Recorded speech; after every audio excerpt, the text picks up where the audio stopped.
So Priscilla, one of the things that we try to teach with our clients is that building trust and alignment is foundational. Let's talk a little bit about how we build trust and alignment. Trust and alignment is essential if you want the team to be effective and efficient as a culture and achieve the results that you are expecting to have achieved. And so we talk first about understanding how you connect people to the why of why they're there, the why of why they're working as a team. One of our favorite stories is about NASA. When President Kennedy in the early 60s was touring NASA and walking through the halls, and he sees somebody over in the corner pushing a broom, and the president goes up and says, "Hi, I'm Jack Kennedy. What are you doing?" And the man looks at him and says, "Well, Mr. President, I'm putting a man on the moon." And it's just powerful because from the very bottom of the organization, and they achieved amazing things.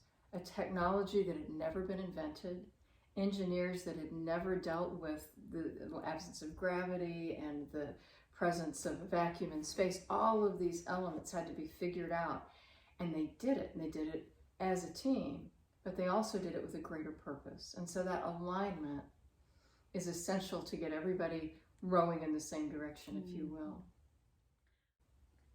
Let's talk about some of the key ways that we develop that alignment. So the alignment really needs to start at the top with the leadership team to be able to get everybody focused, as we talked about when we talk about our pillars. You want everybody within the leadership team to understand not only the why, but the rallying cry. What are the drivers that we need to focus on so that each division is not going off in their separate directions, which is what we do, right? In most organizations, we're siloed because silos are efficient. But when you have silos, if you're not also reconnecting people up at the top, people are going in their directions and they start to compete with one another. So you want that leadership team that's really focused and aligned together so that they begin to drive that throughout the organization. And really, building that trust is also not just about the organizational imperatives, but also agreeing on how we do it.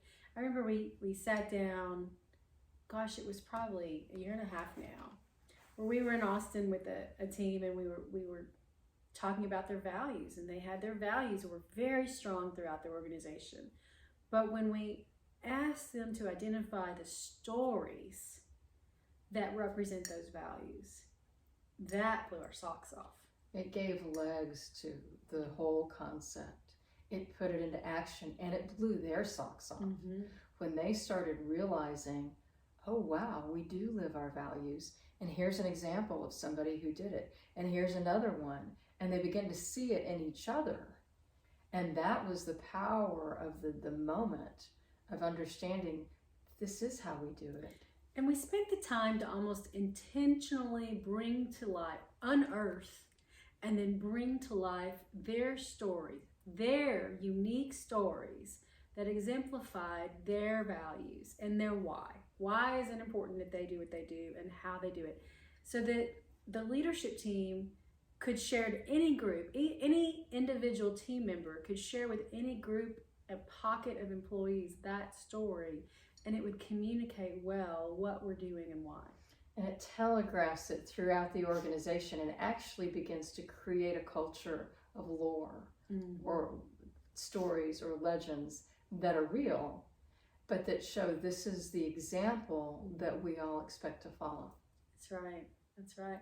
And then we went the next step too, and we went to behaviors, really identifying the behaviors. And that was powerful, wasn't it? Behaviors for what, now that we know what the stories are, what are the behaviors that you see in those stories? And it gave them this aha of, oh my gosh, the takeaway from this is not only are these behaviors we've identified, but we can help tell other people this is what we expect. This is the behavior we need to see. And how does that make a difference with the people? We talked about the next step is really increasing your engagement and having clarity with the people. How does understanding and getting agreement on where we're going and how we're getting there help with the people engagement? Well, and clearly understanding what needs to be done is what everybody craves. People want to do the right thing. They want to do what's expected of them. And typically, people do what's expected of them. It's a matter of them understanding what's expected. And so while we think we've told them and we know what the tasks are, what we often forget to do is tell them, and while you're out there making a sale, you need to be respectful and courteous and kind and follow through. And we give them a set of keys for success, so that when they do those things, when they do those tasks, they do them in a deliberate manner that furthers the culture that we expect. And it allows you to have a very clear path towards organizational success, doesn't it? Absolutely. It gives a roadmap. It gives an explanatory path, if you will, to follow, so that people will know what's expected. And as you build into that system rewards for the behaviors that you're seeing, and a clarity not only on the behaviors you want, but the behaviors that you don't. For example, in our sales example, if you have somebody who makes the sale, but they're rude and they drive it in a way that they bully the people around them, you're communicating that that behavior is okay. If you don't correct that and call that out, you undermine the people who are really doing a great job. So identifying those behaviors, both what you do and what you don't do, what you want to reward and you want to see repeated. So Eliska, let's talk a little bit more about, after you finish doing your awesome onboarding and you're managing your team, what are some ways in which we make sure that they get consistency and clarity? That's a great question. I think the first is to make sure that everyone is very clear on the non-negotiables. What it is we as a firm, as a business, all managers, all leaders agree that this is our organization's go or no-go zone. Like, our non-negotiables are this. You have to be able to articulate that and articulate it consistently, and then go a step deeper to above that, beyond that, our division adds this, or as a manager, I also expect this. And be very clear. Be very clear on what that is. And they can't contradict one another. They can support one another. It's a yes and. It's a yes and. It's a yes and. It's not an either or. Well, and then the next step is to, once you've articulated that, I think, is to put that very clearly into a communication of expectations. Right. And absolutely. And how do you usually do that?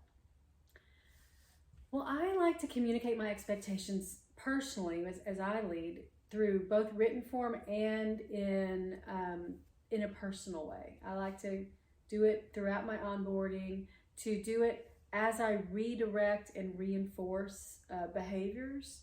So a lot of times, especially as a leader, if you're trying to reset a department, it's good to draw a line in the sand and to say, we may have done things differently, but as of today, we're going to have, I need to make it clear that these are the non-negotiables from here on forward, and here's what I expect of you. Especially if you're taking on a new team, which, how often as a leader, when you're hired, you go into a situation where there's already a whole bunch of people that you're managing. It's very important for them to understand the non-negotiables. And I love how you said you do it verbally, you do it in the moment, you do it in writing, so that they know going into it what they need to do in order to be success. I think it seems so easy and so elementary, and yet I think it's a critical point that a lot of people miss. And I think there's one more thing you do. I think that is also, you have to model the way. And sometimes they have to not only see you do it, but you have to say that you're doing it. So for instance, one time I worked in a hospital, and there's nothing more important in a hospital than the patient's understanding that you respect their privacy. And they rate you on it, right? But if you're not telling them all the measures you're doing to protect their privacy, they don't know. Very good And point. so I think it's very important. And so I remember when we were trying to improve our scores on patient satisfaction, the nurses started intentionally, as they drew the curtains, they would say, well, now, Mrs. Peepo, I'm drawing the curtains now to protect your privacy. Well, now, Mrs. Peepo, I'm going to close your patient medical records and put them here in the end of your bed so that to protect your privacy from, your guests that come in. Just by articulating that, it improved the patient satisfaction scores. We weren't changing any behavior other than saying what it was we're doing. And I think as a leader, as you've said your expectations, you've communicated it in writing, you're also now doing it yourself. So you also need to do it, you need to see it, they need to see you doing it, and they need to hear you say it. This is what I'm doing. So to say, I'm doing this to serve as an example, or I'm going to clean the table after our lunch because I care about, you, or, in some way articulate what it is you're doing. That seems like a very poor example. Well, you can probably think of a better one. It seems to me like that what you're saying is when you're modeling the way, when you're showing them, because this is what leaders are doing. We teach by doing as well as by saying. We draw that line for them, that consistency. You know what, I'm going to go here and talk to this customer and give them a copy of the warranty because we care about our customers. Right. And so exactly what you're saying. Sometimes explaining what it is you're doing. Explaining what it is you're doing. I really like that. And that gives you the opportunity to reinforce when they're doing well and redirect. And not just saying, don't do that, but to say, do this instead. Right. And I think the reinforce and redirect is really important because that goes beyond my behavior, but it also addresses yours. So here's what I saw you do, and here's what it means. So when you're reinforcing, I think the formula is more like, I saw you do this, or I noticed you doing this. So now you're articulating that you saw them and you observed what you observed. You're sharing the facts. And then you say, what is it that it made you feel or think, or how does it help the organization? So, Priscilla, I noticed you doing this, and it really touched my heart because of this, or when you do that, it helps us to meet our goals, or it helps that customer. When you give the warranty, it helps that customer to have documentation in their hand on what it is we're guaranteeing and the service afterwards. That's important to us because that makes a happy customer. They know they can come back. You're developing that relationship, and developing relationships is really important to our organization. And that's something that we haven't really talked a whole lot about, but we do in all of our training, which is values. We are reinforcing what is most important, what values we expect to see modeled, and by modeling it and by speaking about it and pulling the attention back to exactly what you just articulated, this is what we value within our organization. And I remember, I think one of the things you can do when you're getting ready for reinforcing and redirecting and having those conversations is really sitting down and articulating what are all the things we do in our department or in our division. What are all the responsibilities we have? And how do each of those responsibilities demonstrate a value? Yep. And it seems like it's a non-necessary step, but it's an essential step.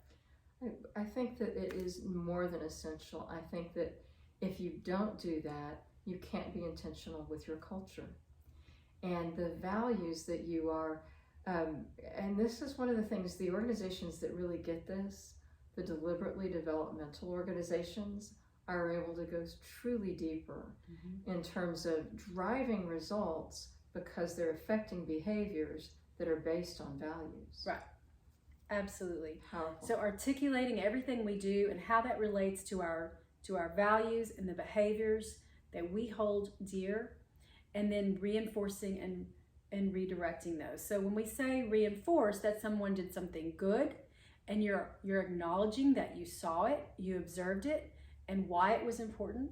when you're redirecting, someone did something that didn't quite hit your expectations, or your didn't reflect well your organization's values or behaviors, and you're trying to redirect them. I noticed you did this. That really made me go, oh, and cringe a little bit, because what we hold dear is this, and we want to develop relationships, and instead of that, we want to do this. And so next time I want you to do that too, and then you prescribe what you want them to do. So tell them how it made you feel, tell them the results it makes to the organization, and then articulate what you want them to do instead. It's a lot less painful than going, that sucked. I'm going to write you up because you did that wrong. Right. No. It's painful for you and for them, and you don't end up with the results that you really want. Right. And ultimately, that's the magic of it, is if you can look at it at a behavioral level, you can manage those results in a way that's consistent. And we were talking the other day about the gotcha girls or the gotcha guys. It feels a lot less like you're being a gotcha girl when you're looking for opportunities to reinforce and to redirect, and you're doing it in a way that is making them stronger and more successful. Right. If that's your goal, instead of I'm going to find when you did wrong and I'm going to, write you up because of that. Yeah, and you use that word, it's an intentional development, and you're doing it to help that person grow. When that motivation is true in yourself, and that begins with us, and that's one reason true leaders start with self-awareness. When you're intentionally wanting to help the person get better and develop, they see that authenticity, and it resonates, and they want to continue to improve. You're equipping them for success, are you not? You are. Yeah. Yeah, you're setting them up to succeed. You are giving them the keys. Absolutely. And I think when they have these deliberate conversations, when you equip your teammates for success, and it goes a little bit beyond redirecting for equipping them for success. It may also mean that other examples of how you equip them is you're looking for what are the obstacles that they're having to overcome. Are there tools that they don't have that they need? Is there information that they don't have that they need? You as a manager have to make sure that your teammates are fully equipped.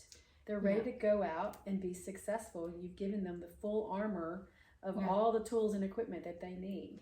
Yeah, and part of what you just said was that you are having that conversation. You're asking them, do you have everything that you need? What else can I help you with? How can I provide you? How can I equip you? And a lot of times you discover that not by asking even, but by managing it, by walking around and being present and seeing. I remember back at that hospital one time, there was a very strong initiative to manage by walking around. And our CEO learned by going to each of the nursing units that the key problem he had was not enough copy machines.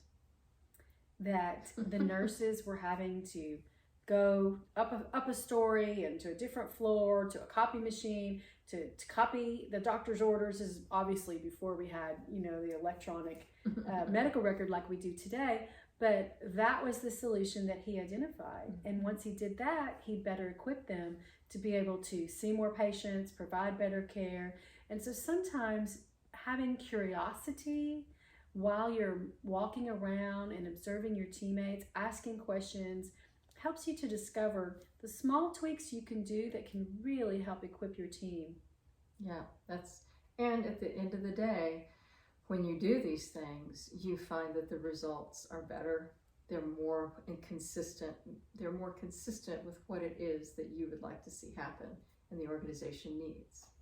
It makes me think about that conversation that we were having about the CEO that you were talking with that said, if only I used to have conversations with my teammates, and it was 75% about tasks and what are we doing and how, and what is this goal, and we need to drive harder and we need to work harder.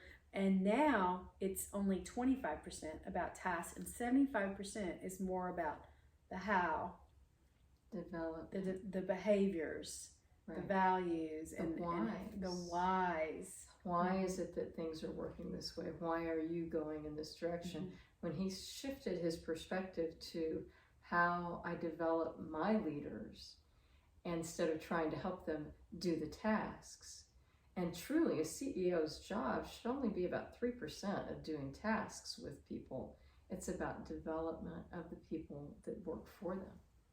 Powerful. So, consistency and clarity, to summarize, we're saying that we have to be sure that our teammates understand our non-negotiables, that we can clearly communicate expectations, including that they see it modeled in our own behaviors. Absolutely. That we reinforce and we redirect. We call them out when they do it well. When we don't, we let them know what we would like to see instead. And that we're equipping them for success. Absolutely. And that at the end of the day, we end up with the results that we need and that we want and that will make everyone successful.